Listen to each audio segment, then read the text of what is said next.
Oi, pessoal, esse é o nosso primeiro podcast Estação Sustentável, que acontece aqui no Vozes da Lapa, que nós vamos tratar sobre sustentabilidade de uma forma 360.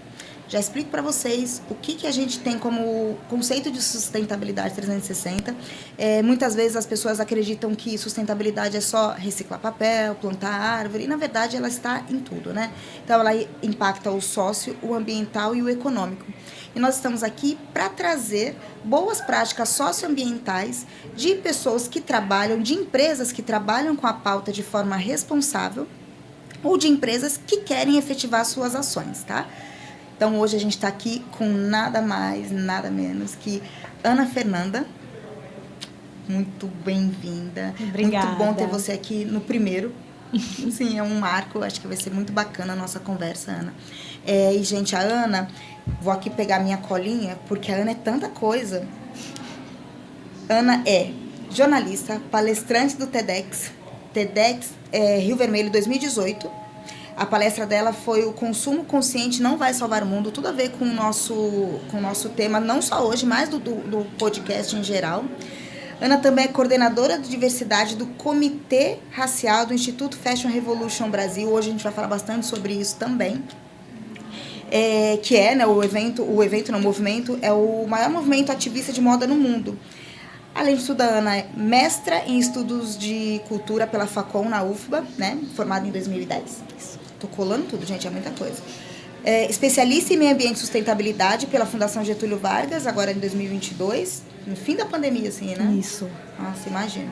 E multiplicadora do Sistema B também em 2022, que foi onde os nossos caminhos se encontraram antes da gente se conhecer, que eu também passei pelo Sistema B, eu trabalhava na comunicação do Sistema B, e me trouxe uma bagagem que hoje eu carrego para a vida, e hoje nós vamos falar um pouco sobre isso também.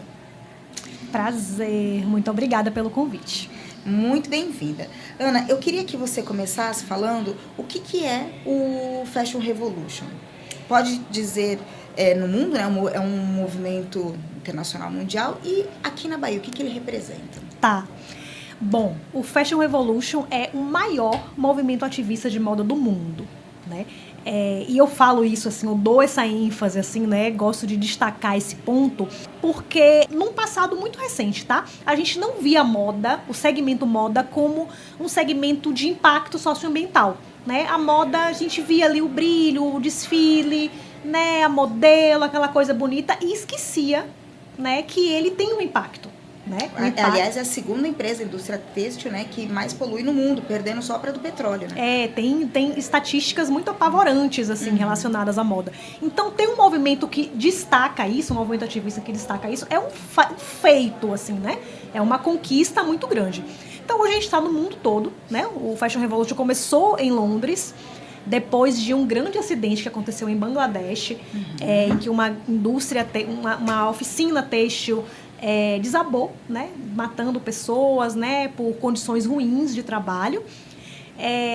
Os profissionais da moda decidiram que aquilo não podia continuar, né, e se organizaram em torno dessa causa, né, de uma pergunta, na verdade, uma pergunta norteadora, em inglês era Who Made My Clothes, em português eu trouxe até a plaquinha, é quem fez minhas roupas. Né? Ah, boa. Que é justamente perguntar quais são as condições de trabalho, né, das pessoas que fazem as nossas roupas. Muito legal. Né? E aqui na Bahia, né, desde 2016, que foi quando aconteceu a primeira semana Fashion Revolution, né, aqui em Salvador, a gente tem representantes hoje em algumas cidades, além de Salvador. Quando começou só tinha em Salvador, que era eu, né? Hoje a gente tem em Cachoeira, a gente tem em Simões Filho, temos Feira de Santana, ou seja, a gente já começa, né, a ocupar aí esse recôncavo, nessa proximidade aí de Salvador, com pessoas que estão pensando, né, a moda nessas cidades, o consumo, a produção, o descarte, e propondo reflexão, propondo atividades, bate-papos, oficinas, né, coisas que ajudem as pessoas, né, essa sociedade civil a pensar nesse impacto da moda. É uma provocação bastante direta, né? E isso é muito legal. Essa plaquinha, ela remete uma reflexão, né? Então, e eu sempre falo isso. Quando a nossa ideia se abre, nossa mente se abre para uma ideia, ela não fecha mais. Quando você souber de onde veio sua roupa, você vai querer saber de onde veio todas. Se a questão econômica não for uma questão de fato, né? A pessoa vai escolher pela melhor escolha. Ela vai escolher por uma peça sustentável, por uma empresa que tem responsabilidade socioambiental. E isso é muito legal. Eu acho que a gente que trabalha com comunicação tem um pouco desse papel no que a gente já faz, né? Que é de trazer também a educação por meio da comunicação. Então, eu sempre digo isso. Quando a gente explica para uma empresa que, olha, você pode ser... Se você tiver intencionalidade, você consegue trazer mais impactos positivos, né? Você precisa querer, que é possível. Sempre é possível. E aí eu queria saber uma outra coisa, porque agora a gente está falando muito sobre o ambiental, e isso realmente é um dos pilares, né, da sustentabilidade. Mas você é coordenadora de diversidade do Comitê Racial. Isso. Qual é o seu papel, ou qual é o papel do comitê? Por que ele existe? A gente até sabe, mas eu queria que você me dissesse, dentro do Fashion Revolution, qual que é o peso dele? Tá. Bom, aí a gente... Assim, para pensar o Comitê Racial, a gente traduz o nome do movimento, né? De Fashion Revolution para Revolução da Moda. E a gente costuma dizer, dentro do Fashion Revolution, né, junto com a nossa rede de voluntários, que essa revolução da moda que o Fashion Revolution propõe, ela tem que ser antirracista. Se ela não for antirracista, ela não vai ser uma revolução de verdade, né? Porque ela vai estar reproduzindo situações de poder, desigualdades, que são muito antigas, né? Que são muito antigas, que remetem ao Brasil aí, nossa, sei lá, desde que a gente está aqui, né? Desde que invadiram esse território. Então, a gente precisa pautar essas questões, porque senão a gente não realiza uma revolução de verdade. Então, a Coordenação de Diversidade, o Comitê Racial do Fashion Revolution, tem essa missão, né, de pautar a racialidade dentro da moda. Seja internamente, né, porque a gente tem uma rede de voluntários, a gente tem uma equipe, então a gente faz uns treinamentos internos, a gente entende isso. Seja para fora, né? Para falar com as pessoas que apropriação cultural não é legal, né? Que racismo ambiental é uma realidade, né? E que as empresas não podem apenas concordar, por exemplo, em descartar seus resíduos perto de comunidades empobrecidas, né? Enfim, isso é injusto. Racializados são os que mais sofrem, né? Os impactos ambientais. Né? Que diante de desastres climáticos, as pessoas negras, pobres, indígenas, elas são as mais atingidas, sim, né? E não tem como negar isso, né? As empresas, a sociedade precisa enxergar isso, então a gente produz muito material de conscientização educacional falando sobre isso, né? Realiza treinamentos falando sobre isso, tenta dar voz a comunidades como essas, né? Para que a gente possa pautar de verdade e, de fato, proporcionar uma transformação.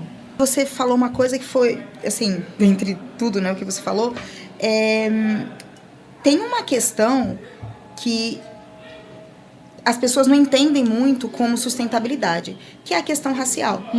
Então, quando a gente fala, até né, na concepção desse podcast, né, do Voz da Estação, não, do Estação Sustentável, eu trouxe muito, né, isso eu falei, olha, a sustentabilidade não é plantar uma árvore, sustentabilidade é falar de poder econômico. Quando a gente fala de poder econômico, além do pilar social, o poder econômico, ele atravessa a raça de todas as formas.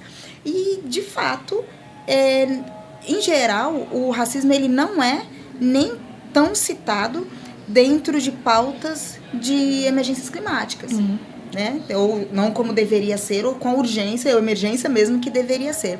Isso na moda se reflete de várias outras formas, né? Que a gente já não está só falando do tecido, do resíduo, a gente está falando da importância de ser uma organização, um movimento ou uma iniciativa antirracista.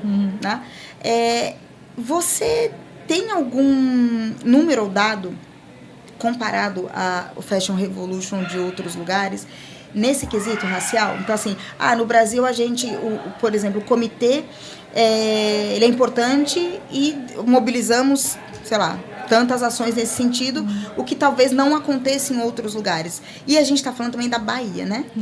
Nós estamos falando da Bahia, o lugar mais, talvez até Salvador, mas o lugar com mais pessoas pretas fora da África. Então, eu imagino que devam ter, ou poderiam, ou deveriam ter números mais consistentes nesse sentido. Você tem algum dado nesse sentido que as pessoas compreenderam por meio do comitê racial a importância e seja um dado específico do Brasil? Olha, não vou responder exatamente o que você está perguntando, mas eu tenho um dado que eu acho que é bem significativo sobre isso, que nós temos núcleos, né, do Fashion Revolution em muitos países. Né? O Brasil é um país que tem Fashion Revolution, mas a gente tem Fashion Revolution na América Latina, a gente tem países da Europa, na América do Norte, né, na Ásia, enfim. E o único país que debate a questão racial é o Brasil. Né? A gente não tem, por exemplo, um comitê racial... Em Londres, né? Em outros países, né? A gente tem comitê racial aqui. Então, a gente daqui tenta pautar, tenta contribuir, né? Tenta colaborar com as demais organizações de outros países para tratar desse assunto, né? Para dizer que esse também é um assunto importante. Recentemente, inclusive, a gente fez uma publicação no Instagram colaborativa junto com a gente é o Brasil e tem um Global, né? Então, a gente fez uma publicação junto com o Global a respeito de um projeto nosso que chama Escola de Moda Decolonial. Que a gente fica 3 meses debatendo, assim, ouvindo designers indígenas, negras e negros, né, debatendo o que seria essa contracolonialidade, né, essa decolonialidade na moda. Ano passado, a Escola de Moda Decolonial teve 1.000 estudantes, 1.000 cursistas, né, que participaram da escola. Depois, um grupo desse produziu um ensaio e submeteu em um outro projeto nosso, que é o Fórum Fashion Revolution. E a gente saiu uma publicação, saiu um evento, o evento foi em São Paulo. Enfim, a gente tenta encadear um projeto no outro. Você tem a escola, você tem um fórum, então você, para terminar a escola, você se inscreve no fórum, sabe? Talvez você fique meio confuso essa parte, mas enfim. É só para dizer que a gente tenta pautar essa questão da racialidade nos nossos diversos projetos, né? E falar sobre isso, né? Inserir essa questão nos diversos projetos da gente. Então, a gente tem esse dado da Escola de Moda Decolonial, né? Que foram 1.000 estudantes no ano passado. A gente tem um comitê formado por 15 participantes das 5 regiões do Brasil. São pessoas que já são voluntárias e que se candidataram a integrar o comitê racial. Então, o pessoal do Acre, do Rio Grande do Sul, de Manaus, né? Aqui do Nordeste tem muita gente também, de São Paulo, enfim, Rio de Janeiro, com diferentes pertencimentos étnicos, né? Então tem pessoas que são indígenas, tem pessoas que se identificam como negras, né? E a gente debate isso, né? Como que a gente pode tratar esse assunto na moda, né? Conversar sobre isso na moda. E aí, ainda, né? Ou não é nem saindo um pouco desse assunto de raça, mas incluindo outros elementos, existem empresas que já têm essa intencionalidade, inclusive aqui na Bahia, que é o caso da Ecolói, por exemplo. Sim. Que tem a Ecobag, 100% feita de resíduos têxteis, é uma Ecobag realmente muito bonita, né? Ela dura 5 anos e não só feita de resíduos têxteis, a produção dela também tem uma responsabilidade social, que é feita em parceria com o Senac e com Pérolas de Cristo. Verdade, sim. Né? É muito bacana e são mulheres em situações de vulnerabilidade que trabalham, são capacitadas, trabalham ali e acabam adquirindo uma profissão. Isso é muito bacana. Inclusive, a Ecolói está com parceria com o Fashion Revolution aqui, eu achei muito bacana, acho que tem muita coisa para sair daí também. Agora, eu queria saber o seguinte, por que uma empresa tem que, ou deveria investir no Fashion Revolution? Quais são os pontos positivos que pode carregar, né, ou trazer, ou as bandeiras, não só para o ambiental, mas para o social, mas qual que é a vantagem da empresa, por exemplo, em botar a marca dela, associar a marca do Fashion Revolution? Olha, hoje eu acho que é bem isso, que a gente volta agora meio para o início da nossa conversa, né? Há muito pouco tempo atrás, o grande público, a gente não pensava na moda como essa fonte de problema socioambiental como hoje, né? Eu até escrevi uma matéria essa semana para o Fashion Revolution. A gente tem um espaço na Carta Capital, né, na revista Carta Capital, falando disso, de que todo mundo, mesmo que não seja da área, mas já ouviu falar de algum perrengue na moda. Você abre lá o aba de notícias, né, do celular, vai estar lá, trabalho escravo, não sei o quê, lixo. Então, essa divulgação de escândalos de empresas na moda, infelizmente, tem ficado cada vez mais comum e as pessoas cada vez mais atentas a isso. Então, a gente entende que para uma empresa se associar, né, positivamente, né, associar a sua marca, apoiar uma organização que está fazendo uma diferença, também vai fazer uma diferença na imagem dela, né? Claro que ela vai ser vista por essa consumidora, por esse consumidor, como uma empresa diferenciada, né? Porque ela está apoiando uma causa. E é isso, né? E o consumidor, quando ele pode, tem até uma pesquisa do Instituto Acatu recente sobre isso, né? Que quando o consumidor, a consumidora, ele pode fazer uma escolha, né? Ele tem a possibilidade de escolher, porque também o consumo é uma escolha, mas né? Refletir sobre esse consumo também é um privilégio, né? Exatamente. Mas as pessoas que têm um poder aquisitivo, né, um pouco melhor, que possam refletir sobre essas escolhas que fazem, elas vão dar preferência, né, a empresas que tenham um trabalho socioambiental relevante, consistente, né, fortalecido, que apoiem movimentos como o Fashion Revolution. Então, a gente tem uma interface com empresas muito interessante também, né? Nossa grande ação de mobilização do ano é a Semana Fashion Revolution. Muitas empresas querem participar, muitas vezes, né? E a gente construiu um guia completo, assim, né? Como que essa empresa pode participar, né, da Semana Fashion Revolution de um jeito que previna o greenwashing, porque também isso é um risco pra gente, né? Alguém usar a imagem do movimento pra falsear ali algum dado. Mas a gente construiu todo um guia e se colocou meio de plantão, assim, né? Pra apoiar as empresas que queiram participar de uma forma séria, né, de uma forma relevante, mostrando ali a sua diferença. E a gente tem uma vez no ano uma pesquisa em que a gente pesquisa empresas, né, que é o Índice de Transparência da Moda Brasil. Tem um que é global, Índice de Transparência da Moda Global, e tem o brasileiro, em que a gente observa quais são os dados públicos que essas empresas têm de transparência, né? E a gente percebe desde o começo da pesquisa que os dados melhoram muito, né? Então, assim, as empresas serem questionadas, serem entrevistadas, é bom para a empresa, sabe? É bom para o meio ambiente, é bom para a sociedade, né? Que haja uma parceria entre sociedade civil e empresa sobre que atitudes são essas, do ponto de vista da transparência, né? E do socioambiental. A empresa colabora. Então, a gente percebe que os dados melhoraram. Tem muito que melhorar? Tem muito que melhorar. Mas já melhoraram, né? A gente já vê passos com relação a isso. E esses dados vocês acabam encontrando por meio de relatório de sustentabilidade, relatório de atividade? Dados públicos sempre, dados né? Públicos. Porque como o que a gente avalia é a transparência da empresa, a gente avalia o que ela deixa público para os seus consumidores, né, para a sociedade. Então, às vezes, um balanço social, coisas que estão no site, né, naqueles relatórios, documentos, enfim.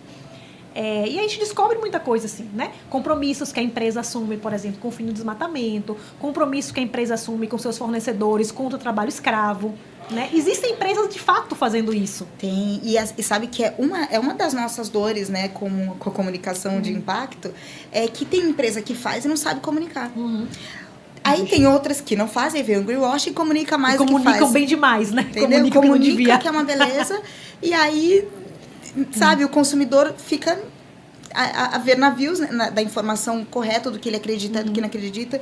E isso é um gap, né, para as empresas muito grande. Como comunicar suas ações. Então, a gente fala isso. Até na Ecolói a gente fala muito isso, assim, sobre comunicar o que de fato é feito. E, principalmente, quando fala de clientes da Ecolói, olha, a sua empresa está ligada a 3 ODS, as ODS que a gente atende. Você, ao consumir ou optar por uma empresa que tem essa responsabilidade, você também está envolvido nisso. A Ecolói transforma, por exemplo, o uniforme em... A empresa tem o uniforme, né, dos funcionários. Eles transformam em ecobag. Eles revestem a ecobag, que já é 100% sustentável, né? 100% reciclada, e coloca o uniforme. Bota, e aí vira um brinde de final de ano, vira um brinde para o próprio colaborador. Então, assim, aí a gente está com uma campanha agora que vai: não deixe sua marca no lixão. Não deixe sua marca no lixão, e é isso. Já pensou, você cria uma marca e do nada você vê por imagens da NASA lá o lixão, o aterro, e sua marca ali. Pô, é uma vergonha, né? É uma vergonha. É uma vergonha. E dá pra fazer. A gente sabe que dá pra fazer diferente, dá pra ser melhor. Eu queria fazer, por mim, Ana, a gente conversaria até... É muito assunto, muita coisa legal assim, que a gente tem pra falar. E eu espero que a gente possa gravar outros, que a gente consiga... cada vez mais falar sobre isso de forma que começa a ficar tão chato, que as pessoas vão fazer, porque, nossa, elas falam tanto disso. Ai, tá bom. Ou dá uma vergonhinha, né? Tipo assim, nossa, a gente vai fazer isso mesmo. Exato. Ó, alguém ali vai falar, alguém tá de olho. Mas eu queria saber o seguinte, você foi multiplicadora B, e eu sempre digo que o sistema B é uma escola, né? E multiplicador, então... Eu não passei pela turma de multiplicadores, né? Que eu fui contratada e eu não passei pela turma de multiplicadores e por falta de tempo eu nunca consegui acompanhar a turma toda. Mas o que eu consegui acompanhar era sempre muito rico de transformar, inclusive, o olhar para os novos negócios, né? O que dá para fazer com intencionalidade, o que dá para fazer com o que se produz. Responsabilizar a empresa com o que ela produz, porque a responsabilidade é dela. Se eu sou a LG e fabrico o celular, eu tenho que dar conta desses celulares quando não servirem mais. TV, geladeira, e a gente sabe que isso é um passo muito grande, que não estamos nem próximo disso. Mas existem empresas menores, ou até empresas grandes, como a Danone, a Natura, que é uma das maiores aqui, e algumas outras que já têm esse compromisso, tá? São empresas B que têm esse compromisso. Eu queria saber, com o Fashion Revolution, se você consegue fazer um comparativo com isso, sabe? Com o que o sistema B traz de novos negócios, de conscientizar as empresas do meio da moda de que é possível fazer sem causar tanto impacto, porque zero não tem como. E como que você vê essa sua experiência? Porque quando eu vejo um multiplicador, eu falo... esse sabe muita coisa, assim, sabe? Tem uma visão de sustentabilidade, de fato, 360. Eu queria saber se dentro dessa bagagem que você trouxe do Sistema B, se você consegue enxergar como que o Fashion Revolution está nisso, independente da certificação. Estou falando da experiência mesmo. Olha, eu acho que são dois movimentos que estão em lados um pouco diferentes, né? O Fashion Revolution, ele tem essa perspectiva do ativismo. Então, às vezes, muitas vezes, né? E talvez até alguém que me escute aqui pensar isso, nossa, mas ela é muito radical, né? Porque do lado do ativismo, a gente acaba sendo muito radical mesmo, né? É o papel do ativismo. É o papel do ativista, né? Então, assim, é o lado da sociedade civil, é o lado de quem está falando em nome de quem não consegue, por exemplo, chegar no microfone aqui e falar, né? De populações que estão silenciadas. Então... e o sistema B já está falando do outro lugar, do lugar da empresa, né? Então, eu vejo como movimentos muito diferentes, né? E eu considero o sistema B também um movimento, né? Diferentes, mas muito complementares nesse sentido, né? E como ativista, né? Que eu sou já há bastante tempo, que desconfia das empresas, né? Porque o ativista também olha para a empresa e faz assim, né? Será que ele não está fazendo isso, está enganando? Mas a gente aprende a respeitar muito as empresas que abraçam o desafio de ser uma empresa B, né? Porque quando você é multiplicador e você vê todo aquele protocolo que tem que ser seguido, aquele formulário, o tanto que se precisa estudar, o tempo que leva para certificar, o custo que a empresa tem também, porque também tem um custo, né? Com certeza. Então você fala assim, nossa, essa empresa de fato ela quer fazer uma diferença, né?